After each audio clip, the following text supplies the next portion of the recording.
Today's show is sponsored by the ABV Network Merchandise Shop. Check out our large assortment of logo merch and our lifestyle collection as well. Just head over to abvnetwork.com and click on shop. We are also sponsored by The Bar to Go. The Bar to Go offers a fully customizable carrying case that allows you to take your favorite distilled spirits or cocktail ingredients with you. Whether you're looking for yourself, a customized gift, or logo items for your business or event, The Bar to Go can help. Check them out at thebar2go.com. Use the number 2 when you type out The Bar to Go. Did you know Neely Family Distillery now ships its popular distilled spirits directly to you? To order, simply call 859-394-3258. Tell them the ABV Network sent you. Finally, we are sponsored by the upcoming ABV Barrel Shop, a new liquor store experience coming to St. Louis, Missouri. The ABV Barrel Shop will serve as home to the ABV Network and will be owned and operated by Steve Akeley, Jim Fasnacht, and Scott Creighton, a.k.a. the Barrel Buddies. To learn more about the investment opportunities in this new venture, listen to the ad at the end of this podcast. And now, on to the show. Let's drink!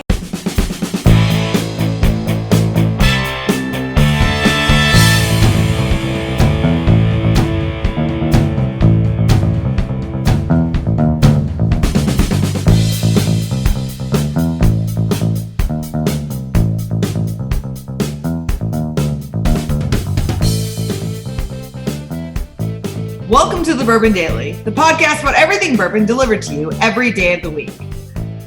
Today on the show, we talked about corks. Yeah, that's it. That's the show. My name is Miss Beka Sue. Please join me in welcoming my co-host, Steve Akeley, along with our special guests, Cailee Baker, Katie Joyce, and Jim Fasnacht. Hey, gang, what's up? Hello. Hi there. Hello. Yeah, we're going to talk about corks. We're going to talk about the different styles. It's not like who has the neatest cork or the coolest cork. It's not one of those shows. It's about really the different types of corks and what do we think is best, and is there a debate there? We'll get to that after the break. For right now, Jim said there's something he wanted to talk about. What is that, Jim? Well, something came up kind of off topic a few weeks ago when talking about celebrity, and I just want to know everybody's like the favorite celebrity interaction or weirdest celebrity interaction they've had over the years. Anything, stand out to you that you've come across or have happened? Okay. Cailee looks like she's ready to go. What do you got? I've got this. So, a couple years ago, my brother and mom were watching Saturday Night Live, and you've told this show on this show before, though. It's a very crazy episode. But this episode, Joseph Gordon-Levitt is talking on a woman's talk show skit. Yeah. And one of the people's names on the skit is Laura Oshoni, which my maiden name is Oshoni and my mom's name is Laura. So she's the only Laura Oshoni out there. So we figured out that the reason that her name was said on SNL is because a writer for SNL is a friend of hers from high school. So she messages him and she's like, what the fuck? Like, we need tickets if you're going to use my name on live TV. Like, I feel like we need a little behind the scenes experience or whatever. And he was like, no problem, like anytime. And so my first experience going to Saturday Night Live was with Justin Timberlake as the host and musical guest for his 5th time. And if you know about me, I'm a super fan of Justin Timberlake. Sure, we all know that. Yeah, so of course I got to meet him that night. And it was Aren't we all? The best 5 minutes of my life, besides my wedding, of course, because my husband's in the background. I have to say that. Yeah. That's a bunch of bullshit. If he'd have been taking a bathroom break, you wouldn't have to say that. But yeah. So, but one of the other best moments of that night was Dan Aykroyd himself came around with a tray full of martinis with his Crystal Skull vodka martinis. And he was like, who wants a martini? And mind you, I was like 17, maybe 18 at the time, like freshly into college. So I looked the age, but I wasn't the age, And so I just raised my hand. I was like, I will. And he comes over and he was like, you look a little young. And he tapped my cheek and he was like, it's fine. You're with your parents. Have a good time. And he gave me his Crystal Skull martini. And that was my first drink. Like, I mean, first There's drink. Now I can a warrant remember. out for his arrest. Yeah. Sure. We're past statute of limitations. Okay, you think we're okay? We're okay. We're past statute of limitations for serving alcohol to a minor. Okay, Yeah, exactly. So, Dan, you're okay. You're off the hook. Right? They filed the charges, but then they pulled them back and dropped it. I mean, there's no possible scenario where someone gets you in trouble for taking a free drink from a Ghostbuster. I'm just telling you right now. Well, so that's good. You know, to me, I don't think most people understand about writers. I'm a writer myself, and I've written a novel, and I've written other things, short stories and stuff like that.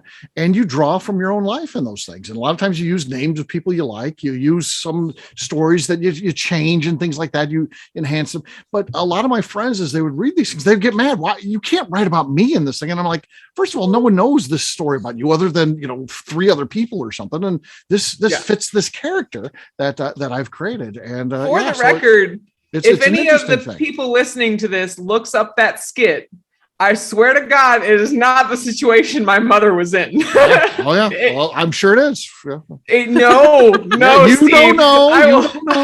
I will send you the link after this show. I have not seen this, so I don't know. It is very bad. As a 16-year-old at the time, I was mortified to hear this about my mother. So at some point, she may make a confession. It happened. Yeah. So, you asked her again as an adult. Yeah. That'll be something she'll have to admit later. I've told a lot of these stories too. I've met a lot of celebrities over the years. Like Katie said, she doesn't know any. I feel like I've met like 24 famous people. And one time, just random things, just like into the grocery store, at the airport, or, places. So one that I haven't told before, I was at the Minneapolis airport. This is back when I had a sales job. I used to fly everywhere. And I hear this guy talk, a very distinct voice. Hey, how you doing? He's literally talking to everybody as he's walking. Hello, how are you? Having a good one? It's Louis Anderson. And, and he's heading straight towards me. And I know he literally wants to be recognized. He wants someone to sign an autograph, ask for an autograph or something. And so what I do is I pick up my phone and I start dialing my buddy who's supposed to be at the office. And I was just going to hand Louis the phone and say, hey, or talk to this guy. But unfortunately, I don't know if he's in the bathroom. He was not there. He didn't answer his phone. So lost opportunity. But that was a funny interaction because Louis, unlike most people who celebrities don't want to be recognized, Louis wanted to be recognized. He was literally talking to everybody and making sure he was seen there. So yeah, that was Louis. Not only the one weekend with JT and everybody I met that weekend, I've been to SNL 3 times because of my connection with the writer for SNL. And I met like Steve Martin, Tom Hanks, Alec Baldwin, Jay-Z, Justin Timberlake. I mean, Dan Aykroyd, Seth Meyers, Lorne Michaels. Like that was the craziest part about going to that was there was people outside the venue where we were having the after party for SNL that we were invited to. And like, we would show up with these other people that were like really famous and they were just like there's these paparazzis like taking pictures of us. Like, who are you? Who are you? And we're like, we're fucking nobody. Like, you need to say you're somebody. No. You need to say you're somebody. No, so you're like, you don't know who I am? That's what Delafane would have done. She'd like, you don't know. That's really that's embarrassing for you. Yeah. That was. I am embarrassed for you. Right. Yeah. The next part was like, oh, we should have just pretended like we were somebody because we were getting into this party. Yeah. Wow. Becca, any good celebrity? Why not? Anybody? Okay. So I personally do not meet celebrities. Like I'm like Katie, where I don't, but all my friends do. Okay. And I've got 2 stories from one friend, some funny ones. And this girl was my manager when I worked at Aeropostale in the mall. And when I worked there, I was 15 and I thought that she was like 45, but it turned out she was only 20. Wow. I did not know that. And so later on in life, we became pretty good friends. And she told me some funny stories about, she went to a wedding, Josh Duhamel, who's an actor in Hollywood. He's in Transformers and things like that. He's from Minot. And so she was at a wedding that he was at. And so she walked up to him and she said, will you take a picture? And he said, yeah, sure. And she hands him the phone. And then she goes and stands in front of this big moose head. She goes, okay, I'm ready for you to take my picture. And so he starts laughing and he's like, okay. And so he's like, takes a picture. And so they kind of chat because it was funny. And so she goes, would it be funny if you hopped on my back and we took a picture? And he's like, that would be hilarious. And so he hopped on her back and she snapped a picture. So there's a picture of her and Josh Duhamel with him just on her back, and there was this big moose head behind them. And this is one of those people that she meets everyone. They were in Minneapolis. Apparently Minneapolis is a good place to see. Did they see Louis Anderson? Not Louis Anderson. The guy from Reno 911 that always hops around, and he's a little dark-haired guy, the little guy, like the shorts and the boots. Yeah, very shorts. Okay, it's not Randy, is it? I don't know. I think it's Randy. But he's an actor on a lot of like indecent kind of films that are like always like irrelevant, like funny movies. But they saw him there, and her husband is an ex Patriots football player, and the comedian Nick Swartzen, that's his name. He sees them at this bar and just comes up and starts talking to him, and then is laughingly hitting on her husband and sitting on his lap, and it just loves them. It's like just laughing, gives them his phone number, and it's like, anytime you guys are somewhere that I'm at, give me a call, we'll hang out. You guys were hilarious. I loved you guys. So she just has like these kind of like celebrity interactions where like they just love her. She got called up on stage with Aerosmith and like danced on stage with Aerosmith, and then 2 years later he saw her in the crowd again, calls her up on stage. I mean, she's one of those people that just celebrities always just hang out with her. There you go. So I have none. My friend Leslie has all of them. All right. Katie, how about you? Did you come up with any? I'm a celebrity in my own mind. So what about Gary Heingartner? Maybe when you met Gary Heingartner. You met Gary Heingartner. That was good. Yeah, really, when I'm out in public, I've found I have this bad habit that I'm just kind of in my own world, and I'm not very observant of the things around me. And so like I could walk by someone really famous, I would have no idea. Like I walk by family and friends all the time, and like people think I'm ignoring them and like trying to say that like I'm mad at them or something. They're like, "Why did you not say hi?" And I was like, "I didn't see you. I'm in my own like fantasy land in my head." You're apparently. You're just tunnel vision of what my purpose is for why I'm there. So I guess I miss out on opportunities to see people, famous people, because I mean, I guess it's entertaining enough just being in my own head and the celebrity that I am there. So I don't need to look around. There you go. Jim, you asked the question, man. What's yours? So mine's kind of a twofer, happening the same day, but back in the early to mid 90s, I was lucky enough. My brother's father-in-law had a skybox at Joe Robbie, now I think Pro Player Park. So I've been lucky enough to go to 3 Super Bowls, and I was at the San Francisco, San Diego Super Bowl, and we had a box, so we're on the box level there, and I'm walking around the mezzanine for some reason, and I go to use the restroom, and all of a sudden this shadow comes over me, and I break the golden rule, and I look to the right as I'm at a urinal next to another guy, and there's Shaquille O'Neal peeing next to me. He could have literally peed. He could have peed over my shoulder and not touch me. And he kind of looks down at me, and I just said, "Nice to meet you, but I'm not shaking your hand." And he kind of did that Shaq laugh, deep laugh that he does, and that was the extent of our conversation. And I washed my hands and moved on. And then a little later during the game, it was a blowout by halftime, and so I'm just got the binoculars out, and I'm looking at other skyboxes, and I'm there with my brother. And my brother's a big guy, and I go, "Hey, there's Donald Trump and Marla." Donald's still married to Marla at the time. This is like 94, 95. And they were already up. San Francisco were up by 20 points at halftime. And he's like, "Let's go meet him." So we literally go get the box number off the binoculars, and we walk over, and he just opens the door to the box like we belong in there. And he's like, "Donald, Marla, nice to meet you."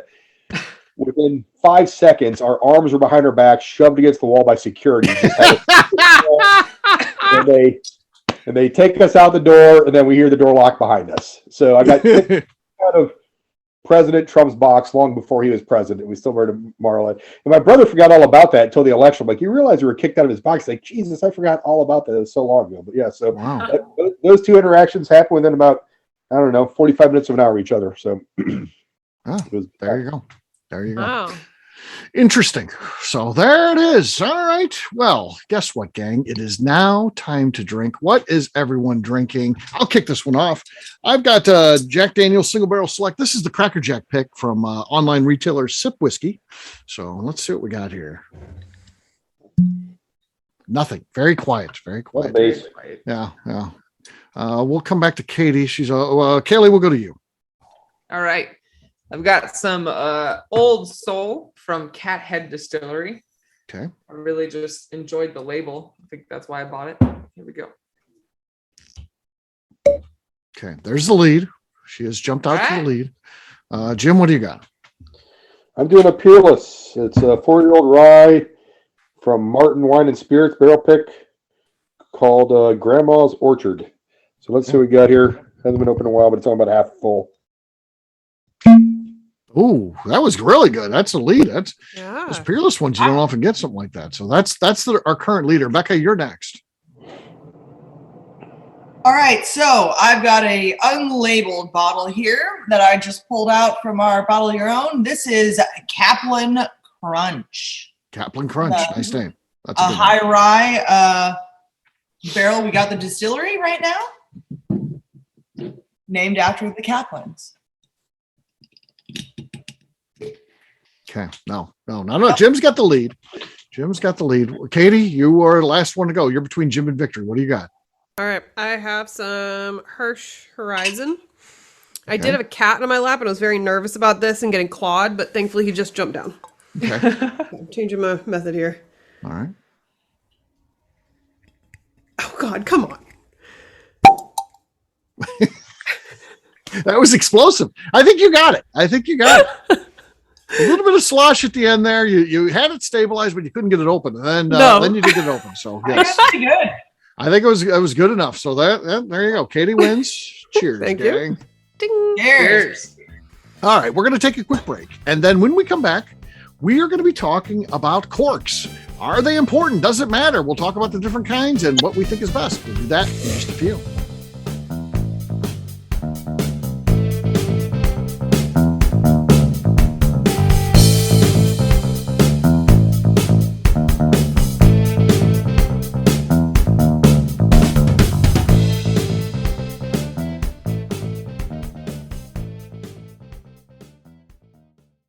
Hello, this is Steve Akeley of the ABV Network. Let's talk about the people who make this show happen. First up is Leatherwood Distillery in Pleasant View, Tennessee. Company founder Andy Lang started distilling as a hobby while serving his country as an elite Green Beret. Andy distilled all over the world during his time in the military and brought this passion back to him in the U.S. when he returned home. A visit to Leatherwood combines Andy Lang's unique distilled spirits and a museum of artifacts from his time serving the U.S. Share a drink with a fallen soldier at their bar where you can grab an acrylic bio off the wall that celebrates the individuals who gave the ultimate sacrifice to protect his or her country. They will also ship their distilled spirits directly to you, so check them out at leatherwooddistillery.com. We are also sponsored by Moonshine University. This longtime partner for the ABV Network helps educate individuals looking to get into the distilled spirits business, service industry employees looking to expand their knowledge, and individuals simply wanting to know more about the process and history of the spirits industry. In 2017, I completed my Executive Bourbon Steward certification at Moonshine University, and it's something I continuously draw upon and connect with fellow graduates. Check out their full listing of classes, including Executive Bourbon Steward certification, production classes, and more at moonshineuniversity.com. Okay, let's talk about Neely Family Distillery. In 2018, I met Royce Neely at an industry event. He started appearing on our shows, and we became friends during my frequent visits to Kentucky. Today, he's leading the way for young distillers making their mark on the bourbon industry.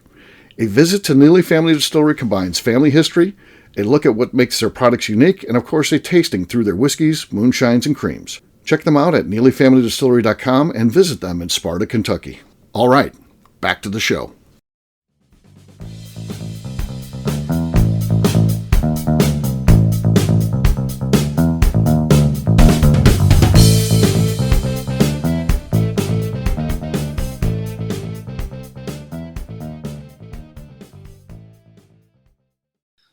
Hi, this is Rick Brenner, and you are listening to the Bourbon Daily. Shouldn't it be the legend? Maybe. Welcome back to the Bourbon Daily. Today we're talking about corks. Yes, we are. So, there's different types of corks. The natural corks, I think, are, I don't know, they certainly have their fans. People want that natural cork. They want that experience that, actually, not manufactured, but brought from a cork tree, a specific variety of tree that you get that from. So that's the first type of cork you've got. Then you've got a synthetic cork, and then you've got like a hybrid that is part synthetic, part natural, kind of a mixed together thing. And then you got a screw top. And I don't know, what do you guys think is the best when it comes to, for bourbon? Now we're going to talk about other types of screw top. You got neutral cork. Do you do neutral cork? Neutral cork, is that different than synthetic cork? Yeah. So synthetic's like the rubber, right? Like New Riff. Right, correct. So neutral cork, when they stamp out all the cork, they take all the excess, they chop it up and steam it so it draws all the tannins out, and then they press it back together. So you still get the cork pop, but you don't have to worry about what do you call it? Cork rot or whatever. Cork taint, yeah. It's almost like particle board of cork. Sort of, yeah. I mean, you still get the pop. It's Neely, folks, by the way. But you can use it in moonshine, and it won't throw any color off into it. Mm-hmm. Yeah, that's pretty cool. I like that. That's my vote. Neutral. That's his vote. I like that a lot. That's his vote. I'm a big fan of natural cork, mainly. So I'm trying to use less and less plastic in life, especially like single-use plastic. And I try to recycle as much as I can. And I don't get too far down this rabbit hole because I still drive a pickup truck as my daily driver. So I'm not too concerned about but it's flying around to get lunch. Yeah. I go fly somewhere to go get lunch. Yeah. And fly an airplane. So, I like to limit my use of plastics to balance out my use of the fossil fuels and airplane fuel. So I do appreciate when something is a natural cork. My issue though is that, so I recycle everything. I recycle all my glass. And so all of my bottles obviously get recycled, which I do get frustrated if they do something fancy with a bottle and attach some other material to it that makes it harder to recycle. But I never know what to do with the corks, and I just have to throw them away, and it really bothers me that I can't recycle them somehow. And so I know I think you can compost natural cork, but I don't have a place around me in rural Missouri to take that to. So that's my big issue with corks in general. Now I think screw tops, if it's made of metal, that might be recyclable, but probably not because you've got the seal in there. Well, I think you're okay. I think you're okay. Maybe, but yeah, that's my thought for on me. corks. I mean, with an overage of 250 bottles in my collection, I don't go through that many bottles that often, so all my corks are typically still in the bottle. And if I do have a few, bottle kills that I have, I sometimes use them as, corks for wines and things like that. I reuse them for other things in my life that I might need a cork for. So, I tried that for a while. Yeah. I feel like I'm not really wasting all my corks, but I've got a jar of the corks. The show's taking a different turn. As a raging alcoholic, my jar got so full of corks that, thrown away. Yeah. Became the environmental show, Steve. Yeah, it is. It is. So for me, it's corks. Yeah, go ahead. But here, how about this? What corks make you happy when you pull them out from a bottle? Are you happy when natural you pull corks? Synthetic cork? Yeah, natural. Natural corks. Not synthetic. No, I think standard. synthetic's the worst. Yeah. But here's the thing: from a function standpoint, the best seal is the screw top. Period. There's nothing better. Coming from the wine industry. And I would get these all the time, the snobs of I'm not using a screw top, but it's the best seal. Yeah. If a wine is already aged. Right. From a wine standpoint, a natural cork in an ageable wine, so a nice Bordeaux or high-end Cab or something like that, you want natural cork because it can breathe. But anything else, you don't want natural cork from something that's going to sit there for a while. People who lay their whiskeys down on their side, natural cork's horrible because the alcohol will eat through the cork, and then it'll start letting oxygen in. And that'll ruin the whiskey. You find these dusties. God, I wish I could find a dusty with a screw top or with a synthetic cork because I know the whiskey's still good inside. Because anything that came in contact with natural cork, over a period of time, it will deteriorate it if it's a whiskey. So, if you're standing your bottles upright, you're better, but it's still, from a function standpoint, it goes screw top, synthetic, natural. I prefer the naturals. I like the feel of it, I like the sound of it. But if you're trying to warehouse things for a length of time, that's not the way to go. I will say too, with COVID, I found more wine companies are using screw tops because supply issues.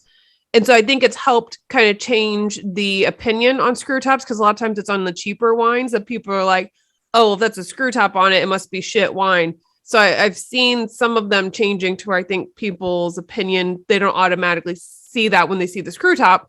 I do appreciate as well, because like we kind of went from whiskey to wine here, but I kind of took this on a tangent, but I like that too, because it's easier to close up, that it, like you said, it's the best seal. You don't have to worry about, like, if you've already opened it, can I travel with it? So it'd be the same for whiskey too, that you're more comfortable putting in your bag, taking it with you somewhere. That's a good point. Of screw top. Oh, the cork I just showed you guys, this is what Royce was talking about. The pressed ones. And these are, as far as this is my favorite cork. When we had our natural cork, those fucking sucked. It especially sucked when you would put one in for a bottle of your own, you put the cork in, and you'd go to open it up to talk to people and let them taste. You pulled out, just snap in half. So I had one of the Neely family bottles that did that on my first opening, and it was one of those bottles that we frequently revisited. So we had to replace the cork. And I remember talking to you about that, like about the difference between use those anymore because it sucks so bad. Exactly. But I've never had one of these ones, the cork break. Now we maybe have had somewhere like the top pulls off of it, but I haven't personally had that happen. I know that people have, but these ones I so far love. I don't really like screw tops. I mean, I understand it's, I don't like it because it's not the quintessential spirit popping, like it's just, if you want to drink, you get that cork pop. It's almost what excites you for. We built a whole network around that. Yeah. Right. Yeah. We never really boring beginning of shows without that. Right. Who can unscrew their whiskey the quietest? Okay, everybody. Right. And those recently they end up losing. So we have seen a brand go from screw tops to corks, and it feels like they've upped their game a little with Weller. Weller, it was all screw tops across the board. Now they got the corks, and it does seem like it's nicer now. So I want to like the screw tops because I think the utilitarian approach of it just works, and it works well, and it does preserve it the best, and it there's no evaporation or anything like that. But I do think there's something about a good cork that is cool. And maybe that cork neutral thing that Royce was talking about might be the absolute best way to go. I'm just not familiar with those. And maybe I need to do some testing. I'll have to get some whiskey from the Neely and then consume it over time. I need probably about 2 to 3 cases worth to really get into this. So I'm sure of it. If you get your checkbook out, Steve, we'll. No. This is for science, for God's sake. Oh, it's science. It's science. You can't. It would be wrong to charge me for that because it'd be, science. You'd be holding back. What is also for science? Breaking Bad. There you go. There's not good things that are for science. Research and development is all Steve's doing. Yeah, exactly. Trying to help, make the world a better place. So there you go. There's a little bit on corks. You make your own decisions. I don't know. They say that the most important thing is what's in the whiskey, but that the whiskey is always the most important thing. But I do think it's a good idea to present your product well. I think that you should have some pride in what you do. So I think making the right cork choice is a good thing for distilleries to do. So there's our thoughts on that. We'll wrap this one up as we always do by talking about where people can find us. Cailee, we'll start with you. Where can people find you? You can find me out at Leatherwood Distillery, serving up delicious cocktails on Saturdays and Fridays. And also you can find me on Instagram at Cailee Baker and at the Bourbon Bakers. All right. Katie. You can find me over on Instagram at Katie Proof. All right, Jim. find me on Facebook at Jim Fasnacht or on Instagram at FazJim, FAZZJIM. All right, Miss Beka Sue. You can find me on Twitter and on Instagram at Miss Beka Sue, 1K, no C's. All right, for me, I'm an easy guy to find. I'm at Steve Akeley on Twitter, Instagram, or Facebook. I've got a website, steveakeley.com. The important website remains abvnetwork.com. Check it out because all of our events are out there, our blogs, our e-magazine, our shop. Check us out, abvnetwork.com.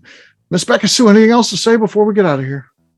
I just like to remind the audience to please give us a 5-star review that includes comments. It helps when people find the show, which is very important to us. If you like what we're doing, we ask you please visit our Patreon page at patreon.com/the ABV Network.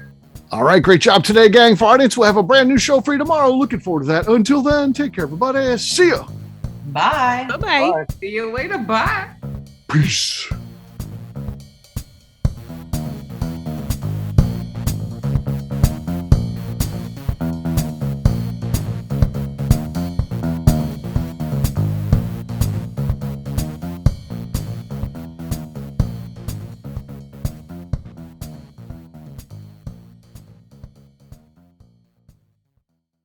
Before we finish the show, let's talk about some great companies that support the ABV network. First up is Moonshine Still Pro. Moonshine Still Pro has a full line of products to help the home distiller. Whether you want to experiment on the stove in your kitchen or you're looking for a bigger setup in your backyard, owner Russell Creed and his team can help. They have multiple still offerings, accessories, and even grain from their partners at Goldstone Mill to assist you in making whiskey on par with your favorite distillery. They can also help you with some fabricated parts you probably can't make yourself if you are attempting a DIY still project. Learn more or order your still or parts at moonshinestillpro.com. Another friend of ours is the Goldstein family at Goldstone Mill. The Goldsteins offer a variety of heritage and heirloom grains to make the finest whiskeys in the world. Plus, they are more than just a grain company. They are truly consultants to make sure the grains they are providing to you or your business meet your highest expectations. Additionally, they work with mills around the country, ensuring shipping is as low as possible for their customers. If you're a distillery, brewery, or even doing this at home, Goldstone can assist you. Check them out at goldstonemill.com, call them at 217-254-6613, or check in via email at hello@goldstonemill.com. Last but not least, at the top of the show, I mentioned investment opportunities at the new liquor store concept, the ABV Barrel Shop, being launched in 2022 by myself, Jim Fasnacht, and Scott Creighton. We are crowdfunding some of the capital needed to open the store. Not only does it offer a return on your investment, but a lifetime of status and benefits at the store. Of course, this investment is a loan and involves a high degree of risk, which may not be suitable for all persons.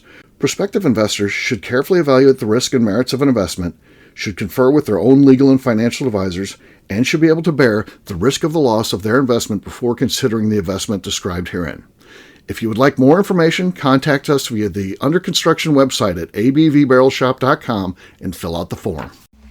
The Bourbon Daily is part of the ABV Network. For more information or to become a sponsor, please visit abvnetwork.com. Thanks for listening and cheers. This has been a Steve Akeley production.